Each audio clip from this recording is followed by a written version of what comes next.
Hello everyone, welcome to our channel HR Crick info. ఈ వీడియోలో మనం గ్రేటెస్ట్ రైవల్రీ అయిన ఇండియా వర్సెస్ పాకిస్తాన్ గురించి మాట్లాడుకోబోతున్నాం. బహుశా దీన్ని గ్రేటెస్ట్ రైవల్రీ అని అనకూడదేమో, ఎందుకంటే T20 వరల్డ్ కప్ హిస్టరీలో ఇండియా 7 టైమ్స్ గెలిస్తే అండ్ పాకిస్తాన్ 1 టైం గెలిచింది. ఎనీవేస్, మనం దాని గురించి కాకుండా ప్రజెంట్ టీమ్స్ యొక్క ప్రాబబుల్ ప్లేయింగ్ లెవెన్ అలాగ ఉంటుంది, పిచ్ కండిషన్స్ అలాగ ఉంటుంది, వెదర్ కండిషన్స్, అలాగే ప్రెస్ మీట్లో ఇద్దరు టీమ్స్ కెప్టెన్స్ కూడా కొన్ని ఇంట్రెస్టింగ్ పాయింట్స్ చెప్పారు. అండ్ దాని గురించి కూడా ఈ వీడియోలో మనం డిస్కస్ చేసుకుందాం. ఫస్ట్లీ మనం పిచ్ కండిషన్స్ ఎలా ఉన్నాయని దాని గురించి మాట్లాడుకుందాం. ఈ మ్యాచ్ శ్రీలంకలోని కొలంబోలో ఉన్న ప్రేమదేశ స్టేడియంలో జరగబోతుంది.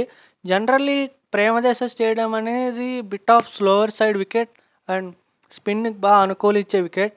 కానీ ఈరోజు మటుకు వెదర్ ఫోర్కాస్ట్లో 50 to 60% రెయిన్ పడే అవకాశం ఉందని చూపిస్తుంది. మ్యాచ్కి ముందు వెదర్ కండిషన్స్ బట్టి చూసుకుంటే మ్యాచ్ జరిగే టైంలో బిట్ ఆఫ్ క్లౌడీ కూడా ఉంటుంది అండ్ మ్యాచ్కి ముందు రెయిన్ పడే అవకాశం ఉందని కూడా వెదర్ కండిషన్స్ చెప్తుంది. ఒకవేళ రెయిన్ కనుక మ్యాచ్కి ముందు పడితే కనుక వికెట్ మీద మాయిశ్చర్ ఏర్పడే అవకాశం ఉంటుంది. సో దానివల్ల ఫాస్ట్ బౌలర్స్కి కొద్దిగా హెల్ప్ వస్తుంది. స్పిన్ అంతగా అవ్వదు, రెగ్యులర్ ప్రేమదేశాలు అయినంత టర్న్ అవ్వదు, స్పిన్ అయితే అవుతుంది, బట్ ఫాస్ట్ బౌలర్స్కి హెల్ప్ ఉంటుంది. బట్ ఈ పిచ్ ఏ పిచ్ వాడుతున్నారు అనేది ముందే అనౌన్స్ చేశారు. జింబాబ్వే వర్సెస్ ఆస్ట్రేలియా మధ్య జరిగిన మ్యాచ్లో యూస్ చేసిన పిచ్నే దీనికి కూడా యూస్ చేస్తున్నారని చెప్పేసి.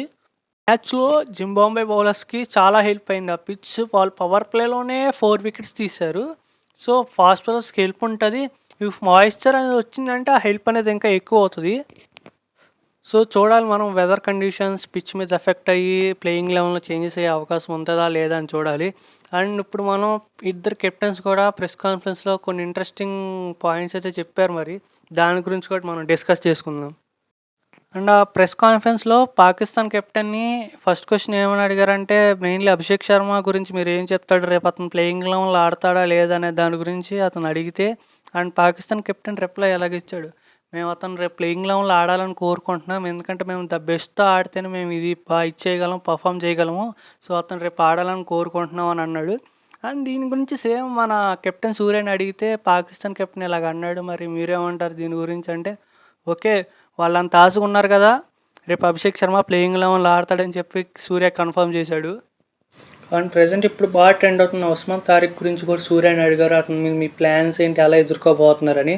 అండ్ సూర్య దానికి లిటిల్ బిట్ ఆఫ్ డిఫరెంట్ వేలో ఆన్సర్ చేశాడు. అండ్ ఒక ఎగ్జాంపుల్ తీసుకొని, లైక్ మనం ఇప్పుడు ఒక ఎగ్జామ్ రాయటానికి వెళ్ళినప్పుడు అవుట్ ఆఫ్ సిలబస్ క్వశ్చన్ వచ్చింది కదా అని చెప్పేసి మనం దానికి ఆన్సర్ చేయకుండా వెళ్ళిపోం కదా, సంథింగ్ ఆన్సర్ చేస్తాం కదా. ఇది కూడా అంతే, ఒక డిఫరెంట్ కైండ్ ఆఫ్ బౌలర్ వచ్చాడు కదా అని చెప్పి మనం అతనికి ఫుల్ సరెండర్ ఇచ్చాం కదా. వీ హ్యాడ్ అవర్ ప్లాన్స్, మన షార్ట్స్ మనకు ఉంటాయి, మన గేమ్ ప్లాన్ మనకు ఉంటుంది, దాన్ని బట్టి ఫ్లోలో వెళ్ళిపోతూ ఉంటాం, అంతేగాని ఫుల్ సరెండర్ అయితే అయిపోం ఆ బౌలర్కి అని చెప్పేసి అన్నాడు సూర్య. ఇప్పుడు రెండు టీమ్స్ యొక్క ప్రాబబుల్ ప్లేయింగ్ లెవెన్ గురించి చూద్దాం. ఫస్ట్లీ పాకిస్తాన్ వాళ్ళు నాకు తెలిసి సేమ్ టీంతో వస్తారు. లాస్ట్ మ్యాచ్ ఏ టీంతో ఆడారో ఈ మ్యాచ్ కూడా అదే టీంతో వస్తారు. సేమ్ 4 స్పిన్ బౌలింగ్ ఆప్షన్స్తో అండ్ 1 ప్రీమియం ఫాస్ట్ బౌలింగ్ ఆప్షన్స్తో సేమ్ అదే టీంతో వస్తారని అనుకుంటున్నాను.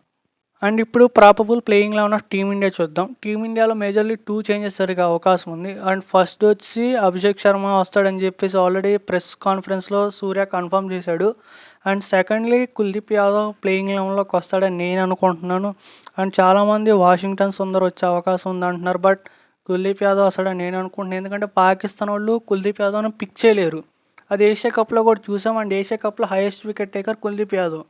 సో మ్యాక్సిమం కుల్దీప్ యాదవే ప్లేయింగ్ లెవెన్లో ఉండే అవకాశం ఉంది హర్షదీప్ సింగ్ ప్లేస్లో. బట్ నన్ను మీరు అడగచ్చు, స్టార్టింగ్లో వర్షం పడే అవకాశం ఉంది, పిచ్ మాయిశ్చర్ అయ్యే అవకాశం ఉందని చెప్పావు, మన ఫాస్ట్ బౌలర్స్ని పక్కన పెట్టేస్తారు అంటున్నావు ఏంటని అడగచ్చు. మన దగ్గర ఇద్దరు ఫాస్ట్ బౌలింగ్ ఆల్రౌండర్స్ ఉన్నారు. అందులో హార్దిక్ పాండ్యా అయితే పవర్ ప్లేలో స్వింగ్ కూడా చేయగలడు కండిషన్స్ అనుకూలిస్తే. సో మనకి ఇద్దరు fast bowling all-rounders and Bumrah ఉన్నారు కాబట్టి 3 స్పిన్నర్స్తో వెళ్ళే అవకాశం ఉంది. సో కుల్దీప్ యాదవ్ ప్లేయింగ్ లెవెన్లోకి వస్తాడని నేను అనుకుంటున్నాను. అండ్ ఈరోజు కొన్ని కీ బ్యాటర్స్ గురించి మాట్లాడుకుందాం. Firstly Usman Tariq versus Hardik Pandya. Usman Tariq bowling action గురించి మనకు తెలిసిందే, మధ్యలో స్టాప్ అవుతాడు. దీంతో బ్యాట్స్మెన్ స్లైట్లీ మొమెంటం కోల్పోయే అవకాశం ఉంది.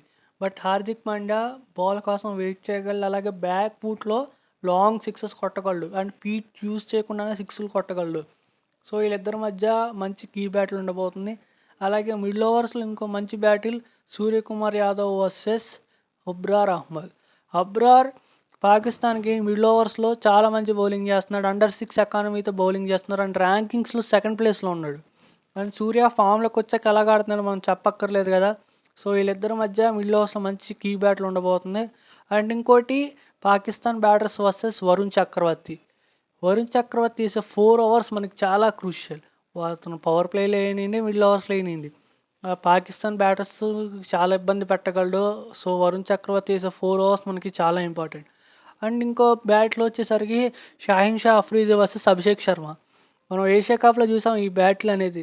షాహీన్ అఫ్రీదిని స్టెప్ ఔట్ అయ్యి మరి అలా కొట్టేసాడు అభిషేక్ శర్మ. సో, సేమ్ అదే బ్యాటిల్ ఈ మ్యాచ్‌లో కూడా కొనసాగబోతుంది పవర్ ప్లేలో. అండ్ ఇంకో చాలా ఇంపార్టెంట్ మాటలు ఫర్హాన్ వర్సెస్ జస్ప్రీత్ బుమ్రా. అప్పుడేదో ఫర్హాన్ గాడు మన బుమ్రా మీద 6లు కొట్టాడని చెప్పి అతని మీద డాక్యుమెంటరీ కూడా తీసేశాడు. అండ్ ఈ పాకిస్తాన్ ఫ్యాన్స్ అయితే ఇక తెగ రెచ్చిపోతున్నారు. బుమ్రా బౌలింగ్‌లో చెక్కా కొట్టు, 6 కొట్టు, మేము అది చెయ్యి, ఇది చెయ్యి అని చెప్పి ఫర్హాన్ గాడు ఫీల్డింగ్ చేయడానికి వచ్చినప్పుడు బౌండరీని డోర్సారు. ఈసారి బుమ్రా ఇచ్చే దెబ్బకి ఫర్హాన్ కాదు కదా ఆడు బాబు దిగొచ్చిన ఆపలేడు. చూద్దాం మరి ఈ బ్యాటిల్స్ అనేవి ఎలా జరుగుతాయో. ఈ వీడియో కనుక మీకు నచ్చినట్టయితే please like, share and subscribe చేయడం మర్చిపోకండి.